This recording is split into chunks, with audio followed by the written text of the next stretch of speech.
Hello and welcome.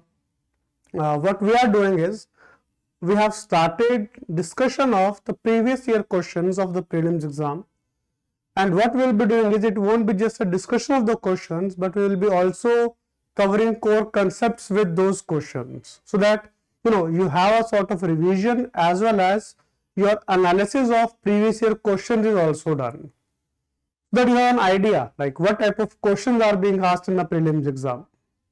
For example, there are lot of chapters in the whole economics syllabus from where questions are only asked in the mains exam, and you would be hardly seeing a question in the prelims exam. At the same time, there will be lot of sections from which questions are asked only in the prelims part, but never has been asked in the mains exam. For example, if I talk about chapters like monetary policy, inflation, money market, capital market, these topics are very important for the prelims perspective. But you won't believe, in the last 11 years there has been no question on inflation, money market, capital market and monetary policy. Similarly, if I talk about inclusive growth, from inclusive growth we have seen question every alternate year, rather more than an alternate year in the mains exam. In the last 10-11 years, you would be seeing around 70% questions, around 70% of the times there is a question from inclusive growth.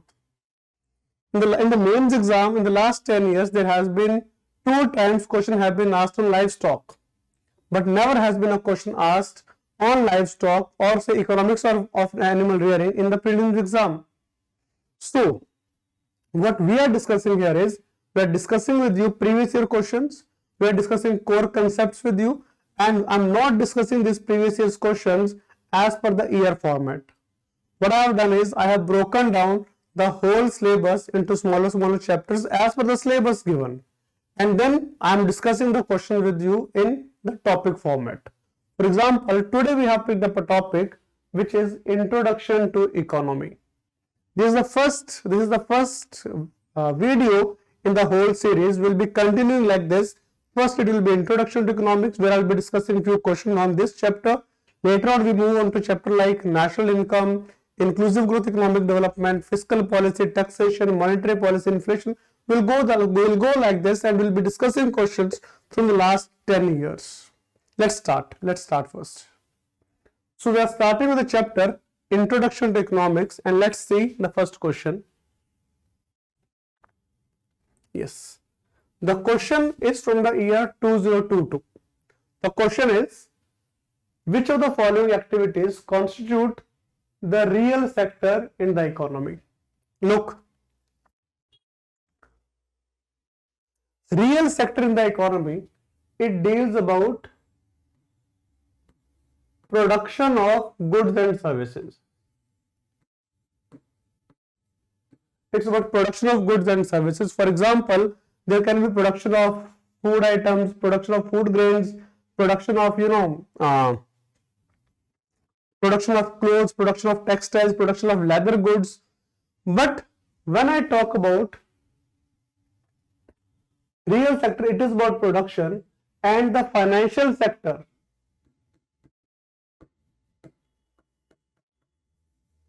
The financial sector, it actually supports the real sector. Financial sector won't have an independent existence. Financial sector will be existing to supporting the real sector. So now let us see which of the statements stand over it. So question is, which of the following activities constitute the real sector in the economy? If I talk about context of the question, for example, from where the question has been asked. Look, the question, it is totally conceptual in nature. But again, this type of question, real sector, financial sector, you won't be finding in reference book. So overall analysis for the question is that this question is on a little bit difficult side. If you have read something which is related to real sector, financial sector, then you may be in a position to answer this question. Otherwise, I would suggest you can skip this question. Fair enough, still let's discuss. Let's see how we can manage it. Which of the following activities constitute the real sector in the economy? First is farmers harvesting their crops. Yes, here the farmers are harvesting their crops, they're producing crops.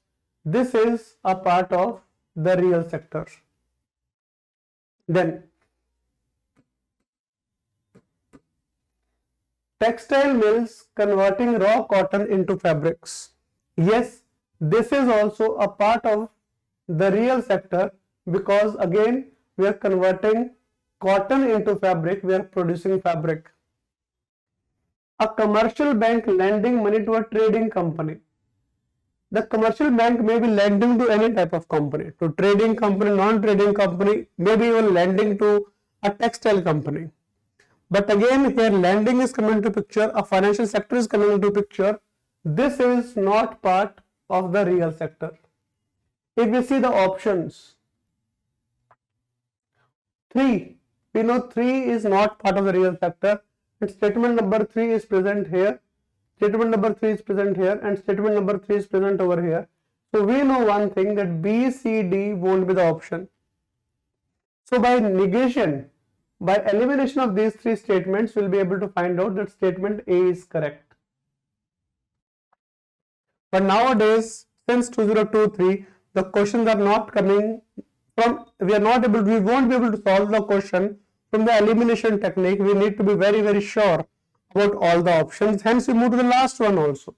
The last one is a corporate body issuing rupee denominated bonds overseas.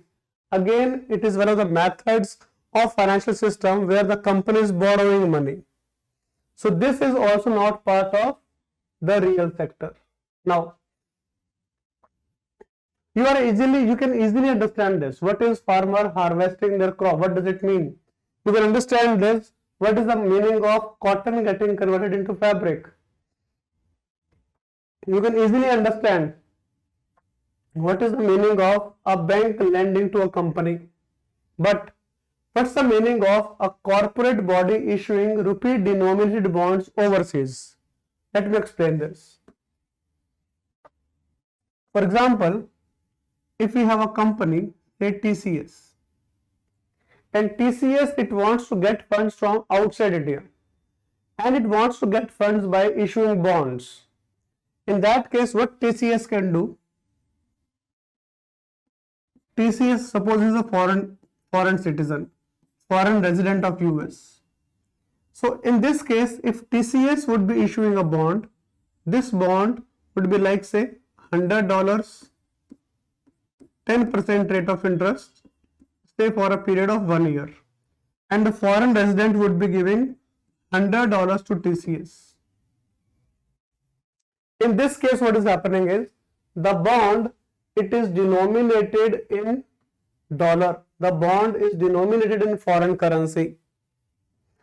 On the other hand, if TCS issues a bond, say 1000 rupees at 10% rate of interest for a period of 1 year.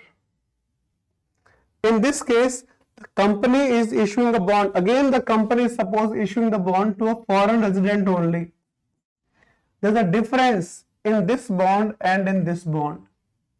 The difference is this bond is issued in rupee. It is a rupee denominated bond, and this is a conventional bond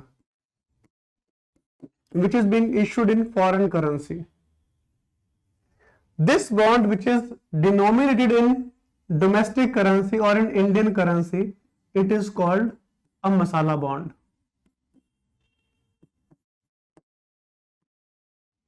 Fair enough? So,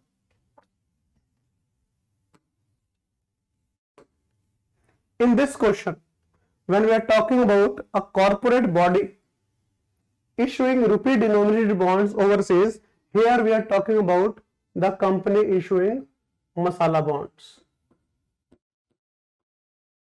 What are masala bonds? That would be that I'll be discussing in some other video. Alright, where I'll be covering core concepts of Indian economy.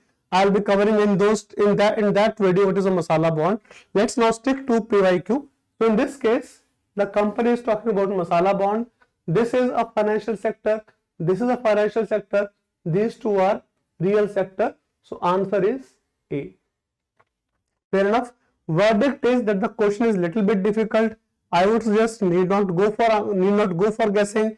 If you know it, if you have read it, attempt it. If you haven't read it, leave it. Do not allow other people to take your seat by opting for negative marking or by going for guessing in the questions. Fair enough.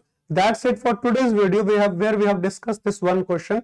In the next video, we'll be discussing the other question from the chapter Introduction to Economics. Yeah, thank you.